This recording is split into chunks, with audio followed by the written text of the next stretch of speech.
compuesto por el pabellón auricular, que contiene varios accidentes anatómicos como el hélix, antihélix, la concha, la cimba, las ramas del antihélix, que funcionan como embudo para las ondas de sonido. Estas pasan al conducto auditivo externo, en forma de S, para regular los ecos de los sonidos, que chocan contra el tímpano. El tímpano tiene una porción flácida y otra rígida. Esta diferencia hace posible su movimiento hacia adentro y hacia afuera con los golpes de las ondas sonoras, para producir el movimiento de los huesecillos. La membrana timpánica tiene conexión con el martillo, que a su vez se articula con el yunque y con el estribo. Cabe resaltar que el martillo y el estribo tienen músculos, músculo tensor del tímpano y músculo estapedia, que ayuda a su regulación y mantenimiento del lugar junto con ligamentos para evitar su luxación.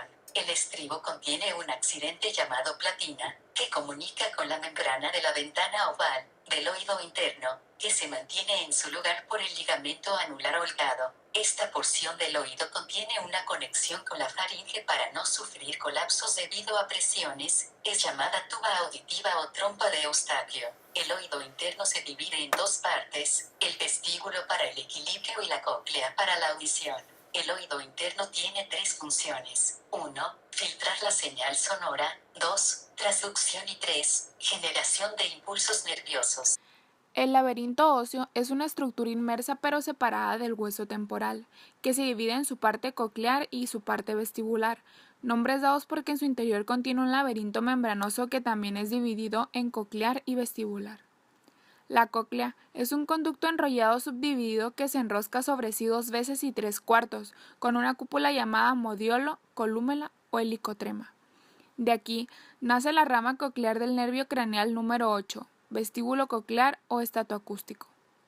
La cóclea es la parte membranosa que se encuentra en la porción coclear, pero no abarca la totalidad del laberinto óseo, sino que justo en medio, dando un espacio a un conducto único, pero cambia al llegar al helicotrema. Esta cóclea también es llamado conducto coclear y está llena de líquido, la endolinfa, rica en iones de potasio. Los espacios que deja el conducto coclear es uno inferior y otro superior. El inferior es llamado rampa timpánica, el superior es llamado rampa vestibular.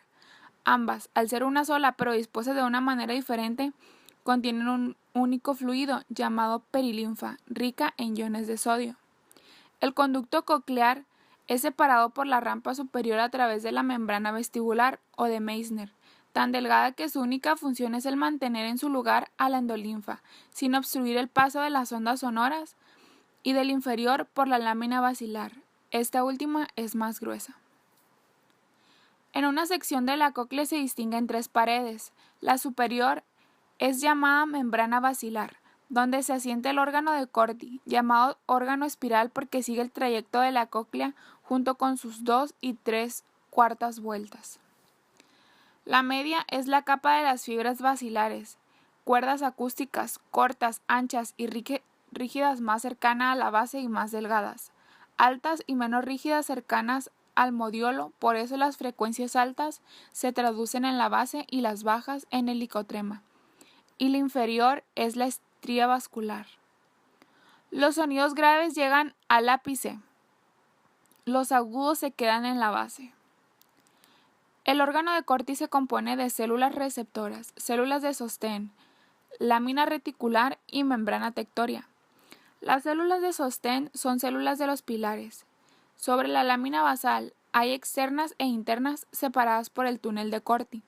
Se juntan con extremos apicales por lo que el túnel es triangular. Este túnel permite el eco exacto para hacer retumbar el sonido y hacerlo más nítido. Las células falángicas se encuentran retapizando el túnel. En el pilar interno, las falángicas internas y el externo, las externas. Las células limitantes se encuentran entre las falángicas y el limbo espiral. Las células receptoras usan glutamato como neurotransmisor. Las células internas se encuentran sobre falángicas internas. Tienen estereocilios para la generación del potencial eléctrico. No contactan con membrana tectoria, sino que están bañadas por endolinfa. Solo hay una hilera y varias terminaciones nerviosas empiezan en una célula interna.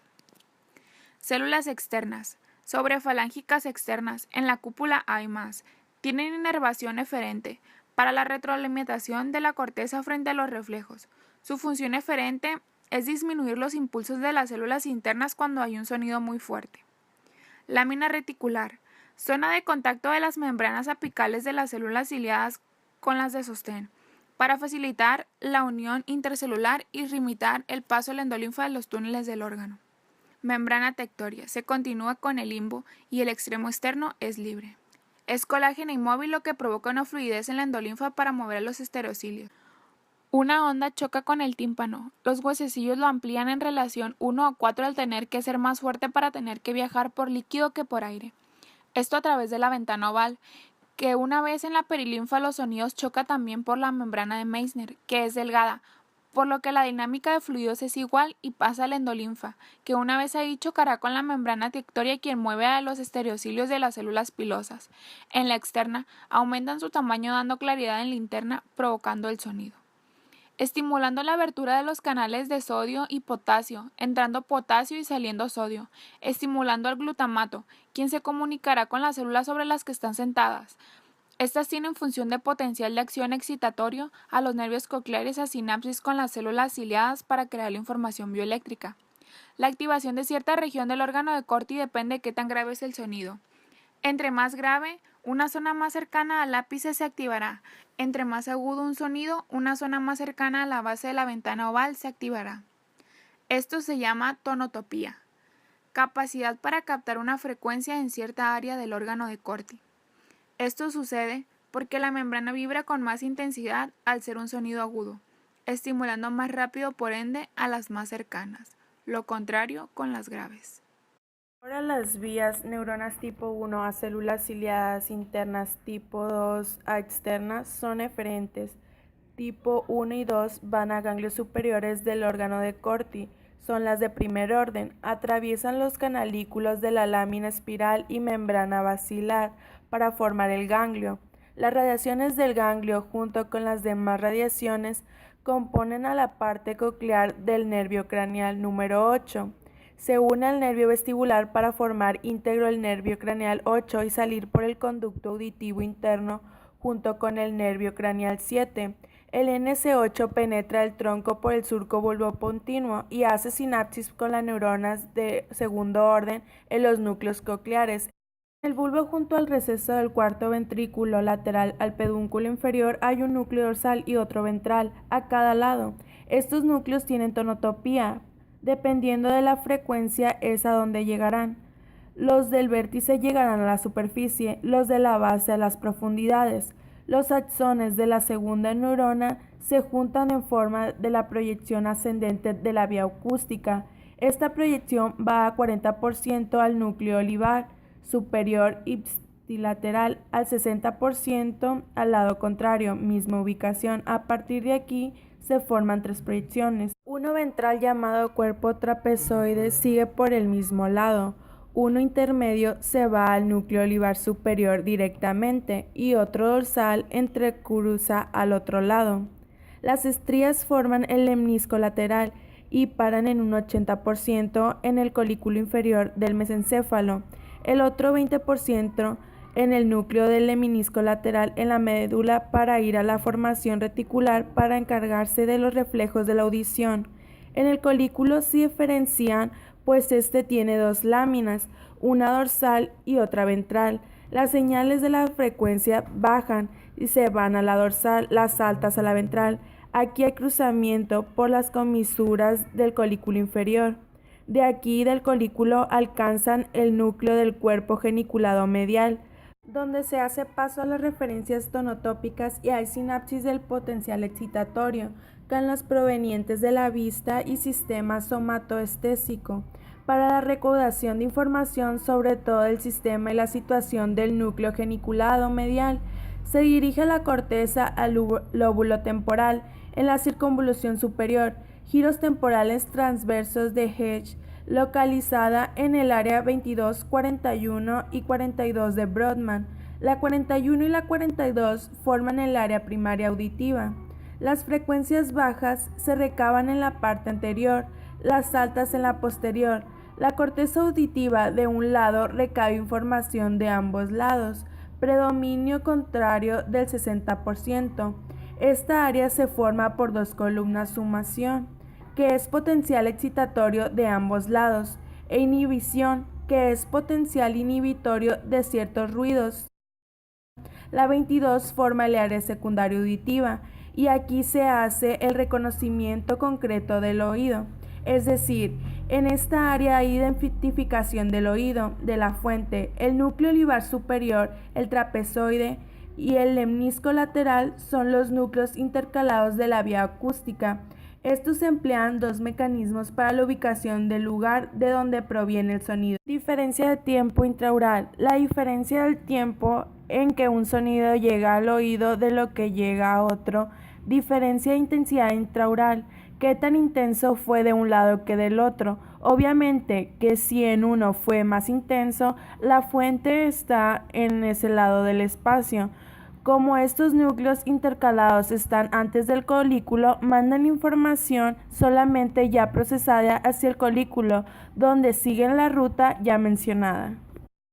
El oído debe protegerse de igual manera de los ruidos fuertes, por lo que hay mecanismos que lo ayudan. Estos son fibras eferentes.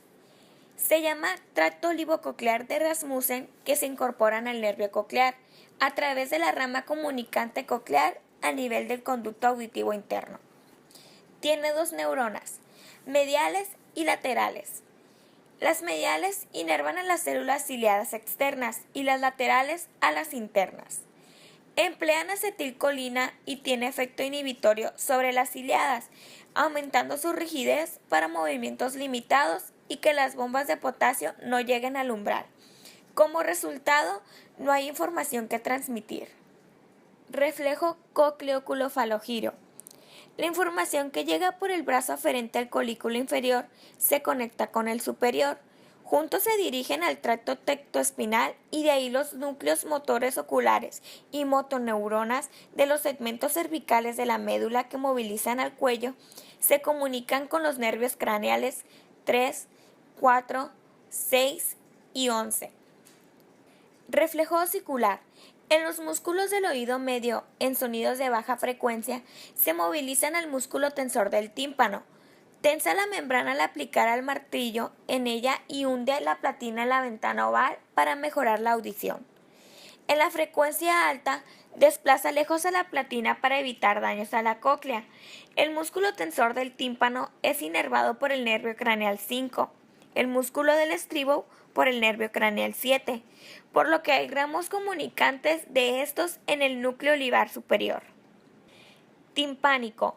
Es cuando sonidos mayores de 90 decibeles, los músculos estribo y tensores del tímpano se contraen para disminuir la cantidad de energía que llega al oído medio para evitar dañar las células ciliadas. Mediciones del sonido. Funcionalmente se mide en decibeles. Esta unidad no son un punto exacto, sino se refiere a la cantidad de veces que es más fuerte un sonido que otro. Es una medida logarítmica y tiene como base 10 decibeles igual a 10 veces más intenso. Un susurro es de 10 decibeles. Una ola es de 40 decibeles. El aumento de intensidad es de 30 decibeles. Significa que una ola se oye 1000 veces más fuerte que un susurro. Lo máximo audible es 160 decibeles. En 100 decibeles empiezan los malestares. En 120 decibeles hay dolor y de 160 para arriba son perjudicales.